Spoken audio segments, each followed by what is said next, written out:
নবী বললেন তুমি তোমার বাবার খেদমত জমিন করিও। এই সাহাবিয়া বলেন ইয়া রাসূলুল্লাহ, মায়ের মর্যাদা 3 গুণ কেন আপনার জমিনের মধ্যে দেখাইয়া দিলাই?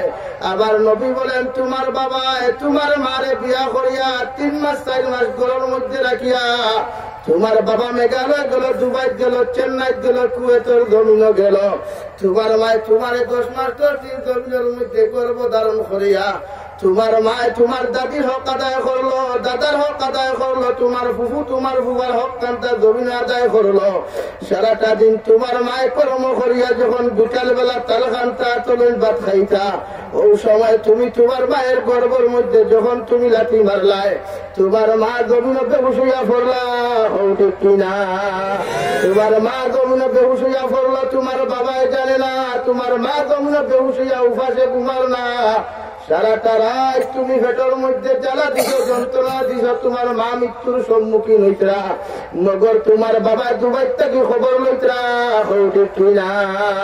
তোমার মায় তোমার 10 মাস 10 দিন গর্ভ ধারণ করিয়া তোমার মায় যখন সারাটা দিন সেই বুকাশে রইয়া বিকাল বেলা খাওয়াত গেলা, যখন বাতর তালা খান্তা মুখে যা তুমি লাঠি মারছ, তোমার মা এত কষ্ট সহ্য করিয়া ব্লাড যে সময় জমিন খানো ডেলিভারি হইল রে যুবক, এত রক্ত জমিনের মধ্যে তোমার মার প্রবাহিত হইল।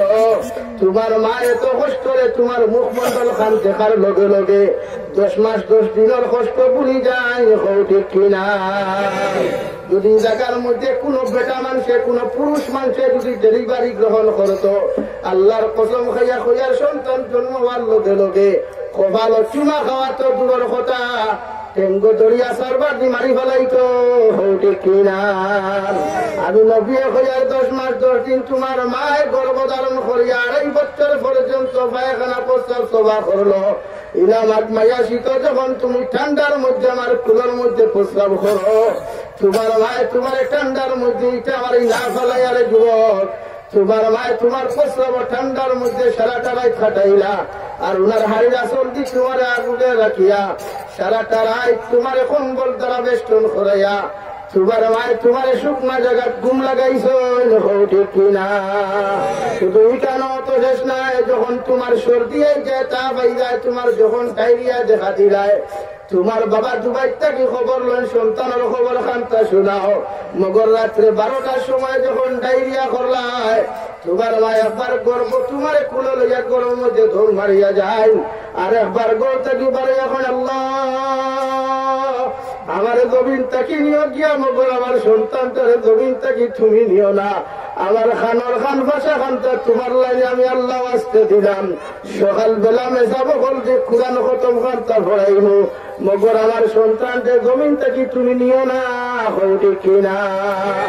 এই জন্য আমি নবী হইয়ার তোমার মায় তোমার লাগি যতখান কষ্ট জমিন করছেন, তোমার বাবায় তোমার লাগি যতখান জমিন কষ্ট করছেন, দুনিয়ার দ্বিতীয় কোন মানুষে তোমার লাগি কষ্ট করছে না, ঠিক কিনা? পড়ো লা ইলাহা ইল্লাল্লাহ,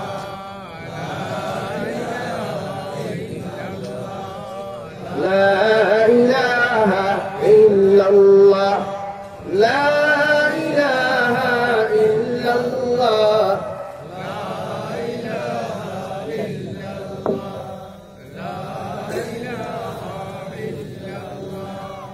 لا إله إلا الله محمد رسول الله।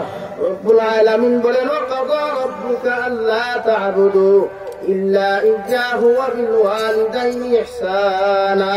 নবী আপনি জানাইয়া দেন আমি আল্লাহর পক্ষ থেকে চূড়ান্ত পর্যায়ে ফয়সালা হলো, আমি আল্লাহ চূড়ান্ত পর্যায়ে তোমাদেরকে রায় দিয়া দিয়ার, আমি আল্লাহ চূড়ান্ত পর্যায়ে তোমাদেরকে ফয়সালা দিয়া দিয়ার, আমি আল্লাহর ইবাদতের পরে আমি আল্লাহর গোলামি করার পরে তোমরা ওলাদ হলে যেন তোমাদের মা বাবার লগে ভালো ব্যবহার করো। সুবহানাল্লাহ।